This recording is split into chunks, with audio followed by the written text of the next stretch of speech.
Welcome to the AT Parenting Survival Podcast, where you get help and guidance through the chaos of parenting a child with anxiety or OCD. This show is for educational purposes and is not intended to replace the guidance of a qualified professional.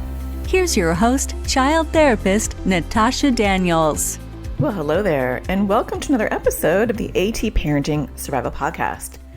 Today I want to talk to you about, I guess, what could be considered a little bit of a touchy subject, but it won't be as we get into it. But I wanted to pose the question, are we inadvertently contributing to our child's helplessness? Now, hear me out. It won't be a feel horrible, feel guilty kind of episode, but it's this balancing act that we have to find in cheerleading our kids to sit with discomfort, to walk towards their anxiety or OCD, and believe in them, and also know when it's not going to work out. So I'm going to talk about that balance and how to find it when we jump into this episode. But before we get started, I do want to thank NoCD for sponsoring this episode. NoCD offers affordable, effective, convenient therapy, and it's available in the US and outside the US. You can schedule your free 15-minute consultation to see if NoCD is the right fit for you and your child. Just go to treatmyocd.com. That is treatmyocd.com. I'll also leave a link in the show notes. I have another free series coming up very soon, just in a few weeks. So if you are a parent raising kids with anxiety or OCD, which most of you are, or you work with parents raising kids with anxiety or OCD, you don't want to miss this upcoming series to support you on how to effectively support our kids with anxiety or OCD, and OCD, right? Sometimes they have both.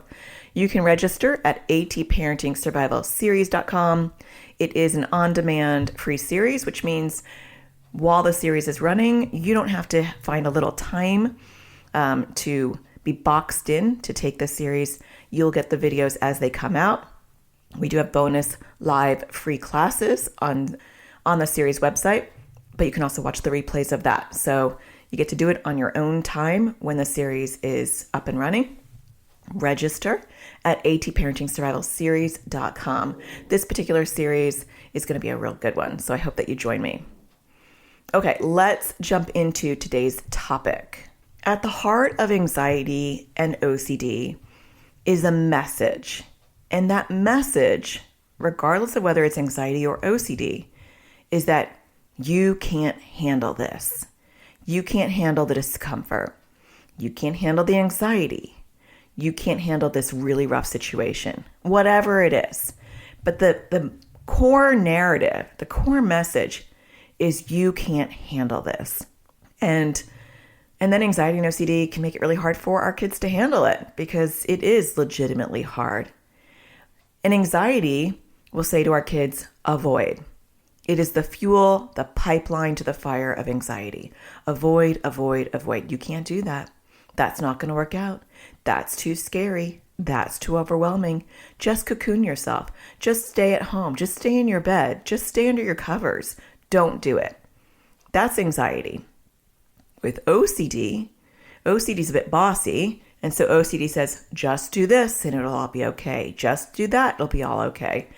Just wash, just ask for reassurance, just tap, just, check and avoid.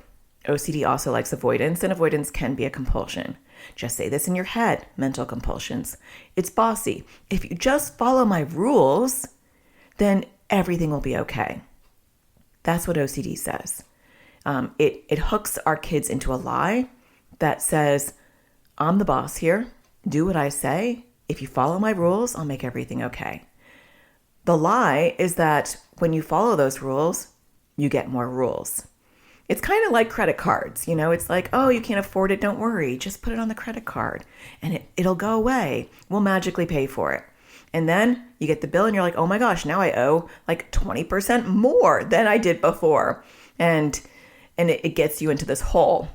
It's a weird metaphor, but it's kind of similar to OCD. It like hooks you in with this easy solution and then it stabs you in the back. So we don't have a big part to play in how our kids want to dance with anxiety or OCD. We can coach them. We can connect them to the right resources, get them to the right therapist, use the right language. But ultimately, it's our kids' decision on whether they're going to walk towards their discomfort or they're going to be paralyzed and give in to the avoidance of anxiety or the compulsions of OCD. But we do have one role that we can play, and we can play it really well. And that is the area that I'm really trying to focus on with you guys. And it's the area that I focus on in my free series as well that's coming out, is what is that piece of the puzzle that we get to control? And how do we knock that out of the park? Regardless of what our kids want to do with that, I get to show up to my parenting journey in the way that I want to show up, which is with intention, with presence, with calmness, and with empowerment. Now, do I do that every day? Absolutely not. Not at all. It's a daily practice. And a lot of days I am not knocking it out of the park. A lot of days I'm going to bed licking my wounds thinking, tomorrow's a new day. That was a mess. Tomorrow's a new day. And even that's positive, right? Because I've gotten to the point where I'm like, every day's a new day and I have to shake it off and move on. But I know that I don't get to control genetics. I don't get to control the fact that mental health issues are rampant in my family and on my family tree. And it's entangled into my kids' DNA. I don't get to choose that. That just is. And I don't get to control how acute their anxiety or OCD is. Sometimes it's physiological, and that is just what it is. And I don't get to necessarily control how motivated or hopeful they are. Again, that is part of who they are. And I do think part of that is wiring. I do believe in neuroplasticity, and I do believe that nature and nurture can do a dance together, where you have nature, how someone is predisposed to be, and then you have nurture, how we can evolve them to be. And that's really at the crux of what I want to talk about today, is our role, right? I don't get to control all those things, but I do get to control how I show up in the best way possible. It's my contribution to my child's journey, and it's my own unique journey that I am doing, that I am on. And we can inadvertently communicate helplessness by our actions, by our behavior, by our well-intentioned hope to reduce our child's discomfort, or we can empower our kids to believe in themselves, to shift the narrative that they can handle hard things, that it's worth doing hard things, and that we believe they can do it and survive it. So what does all that mean? It sounds really good, but what does it mean? Well, I want to go into that because a lot of times how we treat our kids with anxiety and OCD, but even I'm going to talk about outside of anxiety and OCD, how we treat them does convey a message. And most of the time, this is happening on a subconscious level. Most parents, not all parents, but most parents are not aware or intentional with what their actions are communicating to their kids. And so when we swoop in before they can even handle their anxiety or OCD, or when we offer solutions before they can even come up with it themselves, or when we cancel things, avoid things, don't even present them with opportunities because we think they won't be able to handle it, or when we cater to anxiety's demand for avoidance to a level that is beyond where they need to be catered. And we're going to talk about that after the break because I'm in the trenches and I get this as a therapist with a clinical background, but I also get it as a parent. And I think that adds a sprinkle of realism to what I teach, because I won't teach you anything, or I won't push anything that I feel like I can't do myself, or that doesn't resonate with my situation. And even though we all have different situations, I know just legitimately how hard this is, and nothing is black and white. And I think sometimes when we talk about anxiety or OCD accommodations, like in a negative way, I've been trying to use the word enable, because I think accommodate is sometimes used in a positive way. But often in the OCD world, we're talked about how, it can feel very black and white. Like you should not give in to your child's anxiety or OCD. Like this is going to be your fault when your child is struggling because you are doing something that's harming your child. It's not black and white. There is a nuance to that. Some kids, aren't ready for us to pull back all of our enabling of their anxiety or OCD at one time. It's a balancing act. It is a tricky thing to navigate. So we're going to be talking about that in this episode as far as learning how to figure out when can my child handle something and when can they not. And overall, am I communicating that they can't handle anything because I'm over enabling their anxiety or OCD? It's an easy thing to do because, speaking from my own personal experience, it's so overwhelming to sit with the meltdowns or the rage or the panic that often ensues when we don't give anxiety or OCD what it wants. But I want to start with a bigger issue, and that is separate beyond anxiety and OCD. Often we only think about anxiety and OCD in this little bubble, but we're still parents and we're still parenting. And in general, there is a parenting style that can communicate, you've got this. It can communicate, you can handle this. It communicates, you can work through this. And there is a parenting style that says, I've got this for you. I won't let you suffer. I've got your back. I'll ride this out for you. I'll smooth that street for you. I will flatten that bump so that you can ride smoothly over it. We don't do these things typically with intention, but I've seen this in parenting with how much independence do we give our kids regarding their ability to self-regulate. And this is very different for different people. It's different kids need different boundaries, but the magic happens when we kind of tweak it for each kid. So how much independence do they get? Are they able to learn how to self-regulate? Are they able to learn how to get off their electronics or get on their electronics or go to bed or wake up or eat or not eat? Just basic life skills. Or are we over micromanaging that, where we're telling them what to eat and how to sleep and how to get off their electronics? Now, huge caveat on this is that it's not an age thing. There are some kids who need that parental micromanaging for a very long time.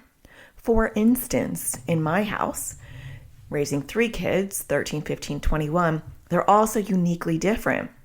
And so, like with my oldest, I don't remember ever waking her up for high school. She was on automatic pilot. She got up by herself.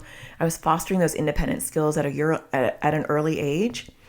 And with my 15-year-old currently, if I were to do that with him and just let go of any control, he would literally fail out of high school. He wouldn't wake up until 2 or 3. He just literally is not there yet. And so we put bumpers on it. And so I might, I have him set an alarm. So he's learning to listen to an alarm, but I still have to be a backup. Now, for my 13-year-old, I want to start preparing her for independence. And so a lot of times I forget to do this. Like I forgot to teach my kids oh yeah, you're at an age where you should probably be cutting your own meat by now. I remember plating my kids' food and cutting it way too far into how old they were. And then I just had this epiphany because I had one that was much older than the other 2. And so I don't know. I was like, shoot, I shouldn't be cutting their food anymore. They actually should be learning how to cut their own meat. So sometimes it doesn't come naturally for me. I have to have this awareness of, she's 13. She needs to start learning how to get up by herself. And so with my 13-year-old, and I'm just using this as an example because it's sometimes good to think about something other than anxiety and OCD and see the same messaging happening and the same skill building happening in other areas that aren't as stressful and overwhelming when we think about it and we're like, oh my gosh, I can't do that. Well, let's talk about something that's more non-emotional for most of us. Some of us, this can be tied into their mental health. Certainly for my 15-year-old, He's on medication that makes him tired. He's overwhelmed more often. So that does impact his ability to get up. But back to my 13-year-old, I was like, this year, actually it was like almost just like a few months ago, I said to her, instead of coming into your room and singing, good morning, I make up theme songs. I've been singing my good morning song to all my kids, and continued to sing that song to her in the morning to wake her up. So she wakes up to this beautiful, happy song, and then she rolls out of bed. And I was like, she's 13. It's not like she's going to wake up one day and be like, oh, I should wake myself up. I have to build those skills. I have to like believe in her and convey to her that she's got this, that she's growing up, she's becoming more independent. She is very resistant to change. So when I said, I need you to set an alarm from now on, and I will, be there if you aren't up after like 15, 20 minutes of when you should be waking up. But ultimately I said, I want you to be able to get yourself up because I'm not going to college with you. I'm not going to be there when you have your first job or when you have your own family. And learning how to wake up on your own is a life skill. And she was not happy with that. No, don't take away my song. I love when you come in and sing. It wakes me up in such a nice way. And I am very sentimental. And it was like, oh, she's my baby, my last child. And I'm like, oh, I don't want to like not have that song anymore. But that's not going to help her. And so there have been times where she has slept in, and she didn't hear her alarm. And then I have to wake her. But on the whole, she is independent. I can kind of slowly get out of bed now, which actually is really nice, and not have to rush out of bed. And she's already up and running and doing her stuff and getting ready to go to school. And so now she believes in herself and she's able to do it and she's developing that life skill. If I didn't give her that opportunity because I thought, oh, she'll never get up or she won't be able to do it, then I would be robbing her of that development, of that resilience of being able to handle things herself. Now, same family, same parent, different kid, not going so well on that one, right? Still same opportunity. I want you to set your alarm. I want you to get up. That's not happening. That's a bridge too far. And so still doing the alarm, but that needs more hand-holding currently. So my point in talking about this is always gauging as a parent to do the least amount for them. And that doesn't mean throwing the baby in the deep end, right? There's bumpers on my son being able to wake up. I'm still definitely fully in charge of that, unfortunately. But always asking myself, can they do this by themselves?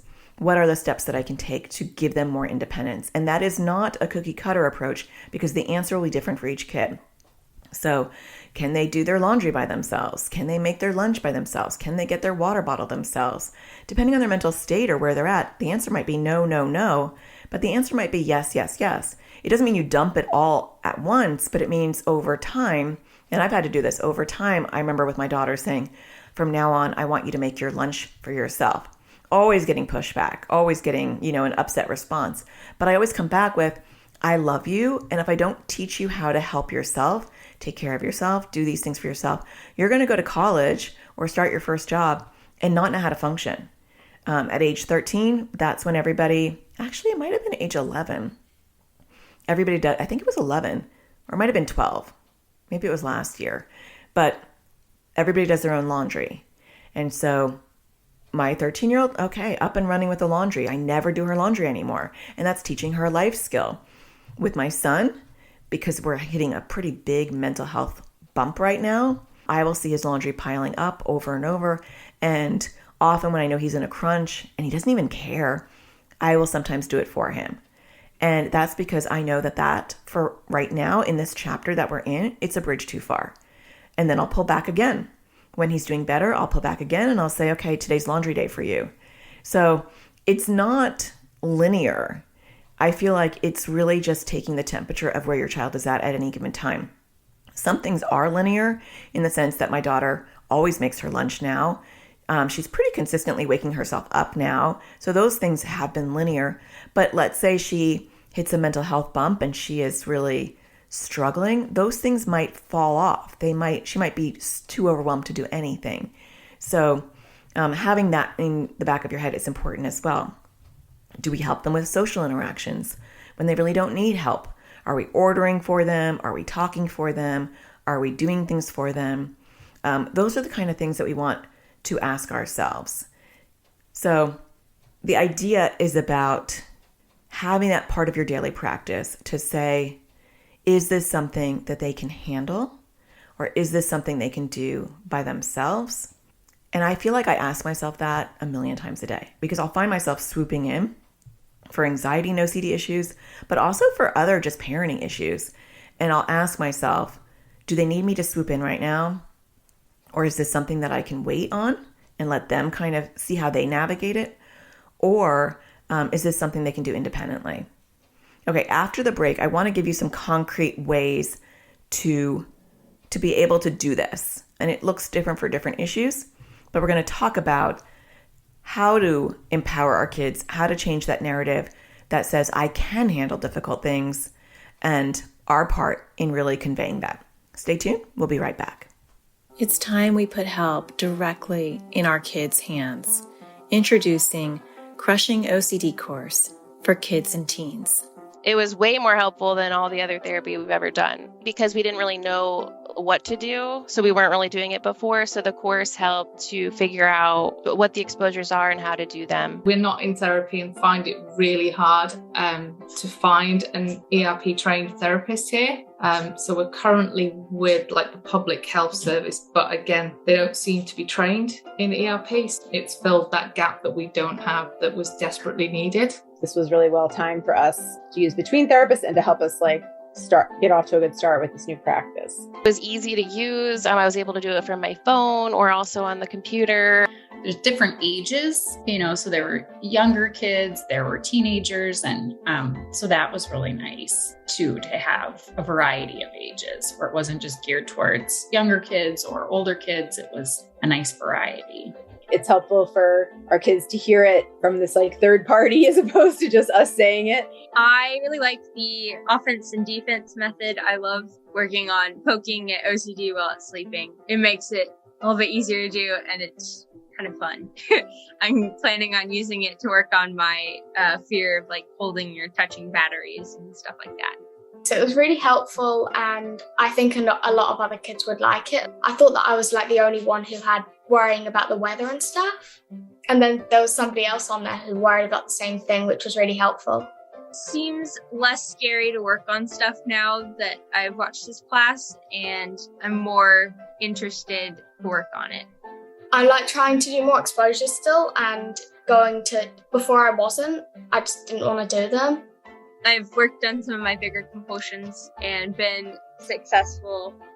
I realized that it was helpful to do the exposures. Before it was really, really hard. It's still hard, but it's helpful to know that I need to do them. Before there would be a lot of battles about it. So it is definitely less loggerheads. Really, really good course and super helpful. Definitely would recommend this. It's really easy to follow. It's nice bite-sized videos. I really like the worksheets that go along with it, and I think it's really helpful. To learn more about this course and register your child or teen, go to atparentingsurvivalschool.com. Welcome back. So before the break, we were talking about the push and pull and finding the balance of shifting the narrative for our kids where they believe in themselves, they know they can handle discomfort, they know they can walk towards their fears, and they know that they'll be okay. And I gave you a lot of examples of some just general parenting that really is the groundwork for that belief system. It's not just how we handle our kids' anxiety or OCD. It's outside of that. Are we handling our kids with kids' gloves all the time, where we're cocooning them, where we're being overprotective, where we're micromanaging? The ability to have agency within yourself and empowerment comes from freedom. And it comes from being able to make your own decisions. And that's a practice. And we talked about that before the break. I mean, even with regulating the internet or social media, I still have to manage that for one child, and I don't have to manage it as much for the other child because they're in different spots. But I always give a little bit of freedom, and then it goes amok, and then I take the freedom back and I say, oh, it looks like you need my help. It looks like you're not quite ready for that. right? It's not punitive. It's just, oh, I gave you a little extra freedom. I told you to get offline at, 10, and then I went to bed, but it looks like you didn't get off at 10. And so I think that was a little bit too much freedom too fast. So I have to pull that back a little bit. So that's the dialogue that I often have with my kids is, we're going to keep practicing. This is a muscle. I'm going to give you a little bit more freedom, independence, and I'm going to pull it back when you're showing me by your behavior or your choices that was a little bit too much for you to handle in that one go. It's the same thing with anxiety and OCD. So with anxiety and OCD, or like anything, scaffolding can be a really important component. What is the least you can do without overwhelming them? And so let me give you some examples. When my daughter was really little, she had so many anxiety and OCD issues around the toilet. And when she was like 3 or 4, she always wanted me to come into the bathroom with her, get on a stool, and hold her hand while she went to the bathroom. It was a lot. And so when we were scaffolding, I just took one of those things off the table. And so I said, I will come in with you, although I do believe you can do it by yourself, and I think you'd be okay. But I will sit with you, but I'm not going to hold your hand. And I know that's so hard, but I know that we needed to pull back. So eventually I was just sitting there. And then we moved back where I was in the door frame. And then we moved where I was out of sight next to the door frame. And then we moved it to I was on the couch and she was in a bathroom where I could hear her and she could talk to me. And then we moved to the point where we weren't interacting and she now is able to go to the bathroom without me because we built up to that. And so scaffolding can be really helpful in a lot of areas. I have a child who gets really anxious ordering or talking to wait staff or like a counter person when we're ordering food. And it's hit or miss. And so a lot of times we'll go right up to the counter and they'll say, can you order for me? And I'll say, no, you've got this. Or the person will say, what do you want? And I go, tell them. And there are times where I can tell they are dysregulated, they're overwhelmed, they're having a bad day, and I'll just order for them. And so for me, a lot of times with my kids, I want to give them the opportunity, but sometimes I can see them struggling and then I will swoop in. Some of it is fine-tuning your ability to tell when your child is off the cliff or about to go off the cliff versus when you can push them. And sometimes it's a trial and error thing. I'm going to push them a little bit and see what their response is. Push them a little bit more, see what their response is. Because I want them to be able to face things with the least amount of my involvement. And that is really the ultimate goal. Another way is having them do something and you're present. And so if they're afraid to go talk to someone, well, I'll stand with you while you do it. Or I can role play how you will do it. Always the least amount. Better not to be hand over hand. Letting them sit in discomfort to figure things out themselves is a skill not only that gifts them with an opportunity to problem solve, self-regulate, and use their skills and their tools, but it's also a skill that we have to tap into because it's very hard to watch a child who is sitting in discomfort, who is maybe anxious, overwhelmed, uncomfortable, or panicky, and not do anything. That's part of why we jump in so easily. And I know this is true for me, is I don't like to see my kids struggling. And so it's a very knee-jerk reaction to swoop in and say the right things or do the right things or walk them through it or even fix it for them. And what I have been doing as their skills have been building is to pause that and give them space to figure it out themselves. So letting them know that I believe in them and that they can figure it out is really important. Sometimes we don't even give them, we rob them of the opportunity to flail and sit with discomfort, to then find their beat and pull themselves out. And there's something so therapeutic when they find their beat and they pull themselves out. Now, a lot of kids don't pull themselves out. And that's why you don't just leave. You're there to support them. When you see that it's not happening, they're not getting traction, it's getting worse, then you are support for them.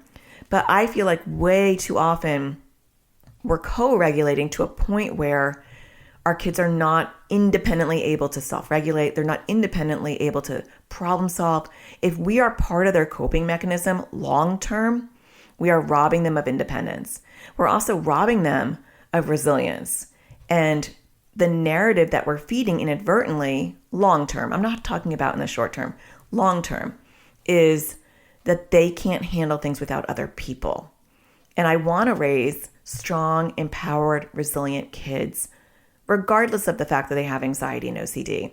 And part of that is letting them believe in themselves. My daughter is at a point now where she has anxiety attacks, and I'm not even aware that she's working through things in her head because she wants to do it independently. It used to be that I had to walk her through her skills, and she would let me know she's panicking, and we would have to walk through her thoughts, reframe her thoughts. I would help ground her. Now that she's 13, it's nice for me to see that she's able to do that for herself, and I'm not doing it with her.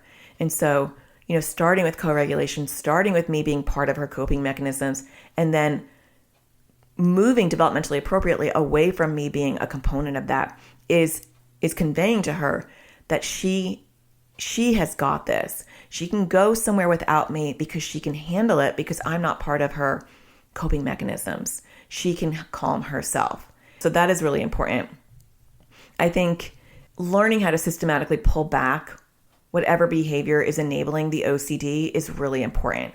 So using space, Ellie Leibowitz's space program. I do have an online study course on the space program, or you can read his book, Breaking Free of Childhood Anxiety and OCD.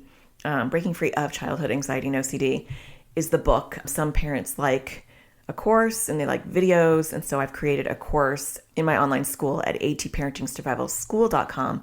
But I talk in that course about his therapy approach, which is not rocket science, to be honest. Most of us therapists were doing this anyway, but it's getting detangled from anxiety and OCD. What behaviors am I doing that is fostering and enabling the anxiety and OCD? Am I catering to all of their beliefs that they're not capable of doing things for themselves? Am I doing everything for them?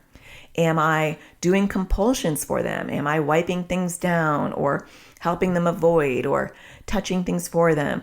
It's different for each person with OCD as far as what OCD is requiring you to do, and it's different for everyone with anxiety. But am I making their life so comfortable by feeding their anxiety and OCD that I'm robbing them of the experience to learn how to handle discomfort, to learn how to be resilient, and to develop those coping mechanisms to handle those situations? So systematically pulling back your enabling would be writing down everything that you're doing that their anxiety or OCD is demanding, and systematically going through it and eliminating one of those, one by one, and communicating to your child that you believe in them. They can handle discomfort. This is how they build their muscles. And from now on, you'll no longer be doing X, Y, and Z, right? You just start with the small stuff and you build up.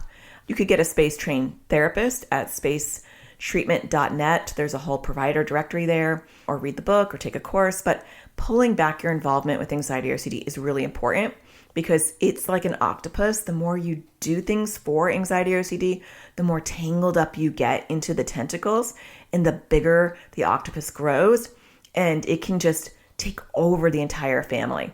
And then your child's not able to function, but the whole family is not able to function. And that is really not where we want to go.